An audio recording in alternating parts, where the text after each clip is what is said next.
Estamos de regreso en Vis a Vis teniendo una conversación interesantísima sobre el tarot con Mart Tort Casals. Mart, antes del corte estábamos hablando justo de la responsabilidad que tiene el tarot, quien está leyendo el tarot hacia su cliente.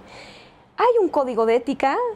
Sí, nosotros en el año 2012 nos juntamos en Barcelona, dos escuelas, nuestra escuela y otra de Barcelona, y estuvimos un año trabajando conjuntamente para elaborar un código ético.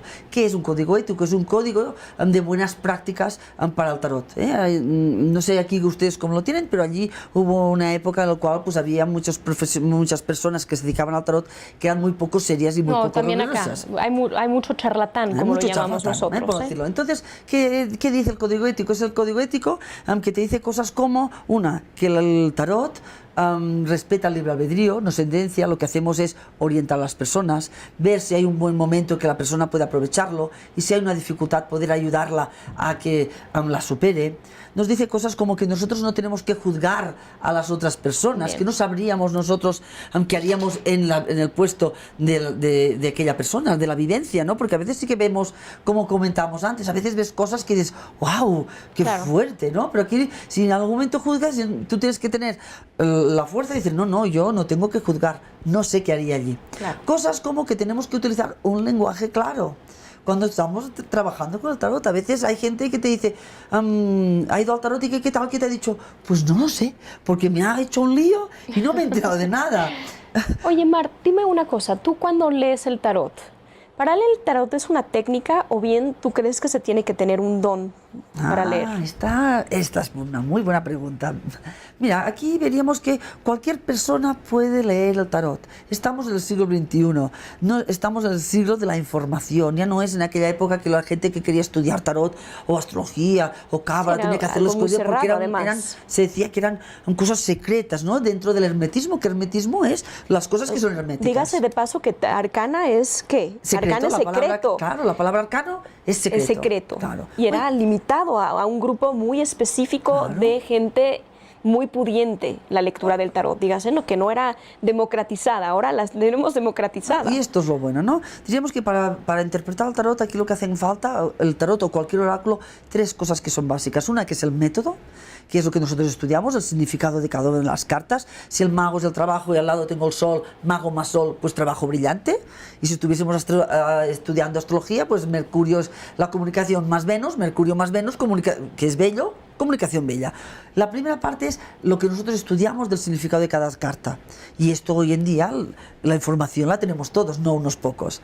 La segunda cosa que hace falta es las sensaciones, aquellas sensaciones que tú recibes de aquellas cartas de, ay, mira, tengo una buena sensación, veo que puede haber una dificultad, me están preguntando por una relación de pareja y uno está aquí y el otro está allí. La sensación que tengo es que no es la misma que cuando están juntos, ¿no? Acorde, ¿no? Estas dos cosas, el método y la sensación, nos van a permitir a cualquier persona poder leer y responder acertadamente cualquier pregunta. ¿Vale? Esto sí tendrá que estudiar. Y después hay una tercera que es la intuición. La intuición es la que daría el broche de oro, aquella lectura, aquel toque especial que hará que sea único. Si en un momento sería lo mismo que estudiar guitarra. Yo pongo el mismo ejemplo y se entenderá muy bien. Si yo quiero aprender a tocar guitarra, oye, pues yo me estudio un poquito de solfeo, método, me pongo allí a practicar, dale, y al final cualquier persona con un mínimo de habilidades pues podrá tocar esa pieza de música. Eso sí, aquella persona que tenga más oído, a esa pieza de música le dará un alma y un toque más especial, pero todo el mundo puede hacerlo. Me quiero concentrar un poquito quiero regresar al arcano mayor, que tiene mucho de dónde sacarle y mucho de dónde interpretarle. ¿Se ha dicho alguna vez que es como el camino de la vida por el simbolismo que tiene? Explícanos un poquito eso. Nosotros si colocamos las cartas por orden numérico, o sea, empezando por tenemos la carta loco, que es el principio final. Que no tiene número.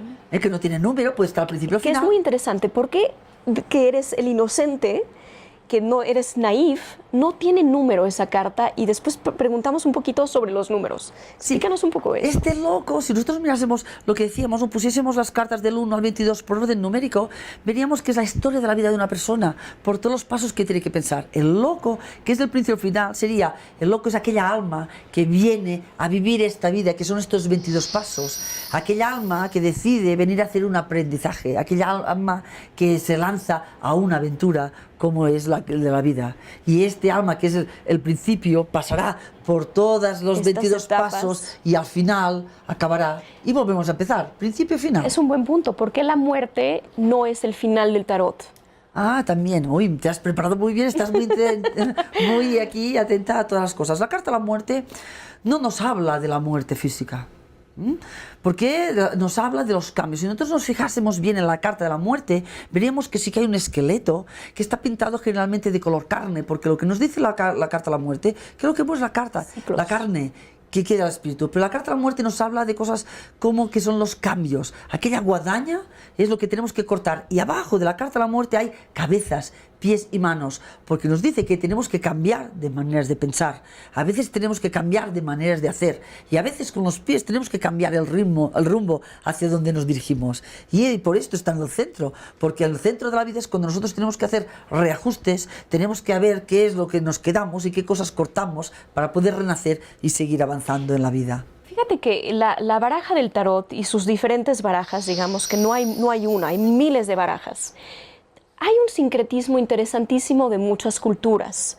Entre ellas se ha filtrado, por ejemplo, habla un poco de la baraja de Aleister Crowley con Frida Harris, que es quien lo pintó, o Eliphas Levi, que han permeado, por ejemplo, la tradición del Kabbalah y de la numerología dentro del tarot. ¿Cómo se ha hecho este sincretismo y cuál es su simbolismo? Nosotros veríamos que el primer tarot que nosotros conocemos, que este físico y que podamos palpar, porque teorías hay muchísimas, es el de 1300 y algo, de Carlos VI de Francia, que hizo pagar un pago a un Jacqueline de Gringoner un dinero, y está en la Biblioteca Nacional de París. A partir de aquí el tarot ha pasado muchas cosas, pero de donde nosotros bebemos, de donde los tarotistas de hoy en día bebemos de la época del final del 1900, principio del 1900, en el cual surgen las órdenes herméticas, y allí los grandes estudiosos, como Aleister Crowley, que añade su parte, después unos le añaden Arthur White de la Golden Dawn, y unos añaden el número. Pero no es una cosa aleatoria, que decir, mira, a mí me gusta, le pongo este número aquí y allá. Claro que no. Sino que son grandes estudiosos. Piensa que antes estos personajes hemos dicho que entraban en una orden hermética. Quiere decir que primero ingresaban, esto quiere decir que pasaban unas pruebas y allí no se formaban de una cosa. Hoy en día tú dices, yo quiero estudiar tarot y te apuntas a tarot. En aquel momento tú ingresabas en una orden hermética al cual te formabas en muchas cosas, en tarot, cábala, astrología.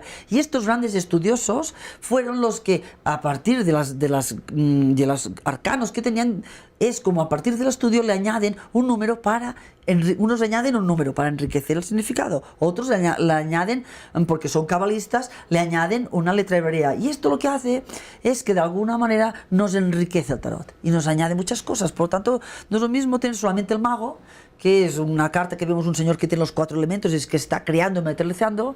Sí, además yo veo que tiene la carta el número 1, esto hará que además me dice que tiene iniciativa. Por lo tanto, tanto la letra como el número que se le ha añadido realmente nos enriquece y nos facilita mucho a los tarotistas. Algo que yo me he preguntado mucho es, ¿tú crees que los tarotistas iniciales, quienes hicieron la baraja del tarot de Marsella, por ejemplo, tuvieron todo este contenido de la interpretación que a través de los tiempos se ha ido dando? Y sobre todo lo pienso por símbolos como los colores, las manos de las figuras, que en algunos están muy definidas, en otras no lo están tanto. ¿Estamos sobreinterpretando las barajas o de inicio es algo que ellos habían concebido? Yo diría que hay un poquito de todo. Aquí yo diría que hay una parte, tú ves allí, y cuando nosotros vemos aquellas cartas, realmente tú ves que nos están transmitiendo una cosa y que es muy difícil que hubiese sido algo aleatorio o algo espontáneo, ¿no? Uno ve allí, cuando ves toda la simbología, la gente que conoce simbología universal o los grandes conocedores, ves allí hay cosas que están hechas y que nos están transmitiendo tanto porque allí hay un conocimiento real. Sí que es verdad que después hemos ido avanzando y después uno dice, le ha añadido una interpretación y dices, mira, esta interpretación que esta persona me ha gustado, y pues se va fusionando. Y esto también yo creo que ha ido enriqueciendo y también esto ha hecho que el tarot siga vivo hoy en día. porque esto ha permitido que también se actualizase. ¿Con qué actitud tenemos que enfrentarnos ante una lectura?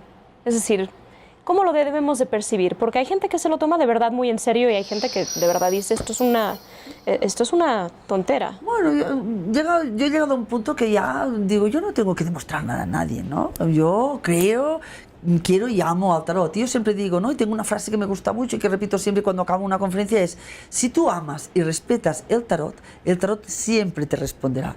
Por lo tanto, uno hace el tarot, hace su labor y hace un trabajo bien hecho. Hay mucha gente que no le gusta. Una es porque, claro, igual solamente conoce el sector de los tarotistas por estas personas que son charlatanes y nunca ha tenido la oportunidad o ha tenido la curiosidad de acercarse a alguien que sea serio. Yo hace un poco estuve aquí en el primer congreso de Tarot de México y realmente hubo unas ponencias espectaculares de un conocimiento y una profundidad fantástica. Hay grandes tarotistas aquí en México. Yo diría que las personas que a veces muy frívolamente pues lo ven como algo frívolo, superficial, pues uno no puede hablar. Si quieres hablar mal de algo, pues oye, conócelo. No podemos ser tan frívolos. Además, como tú lo has dicho, el tarot también es una forma, se puede leer a través de muchas cosas. También los símbolos pueden verse como una forma de plasmar un mensaje mucho más grande del inconsciente y desentrañarlo, ¿no? Y tanto, por supuesto, totalmente. Marc, rápidamente, que se nos está acabando el tiempo, una recomendacióncita rápido para el que quiera enterarse un poco más del tarot. ¿Cómo empieza?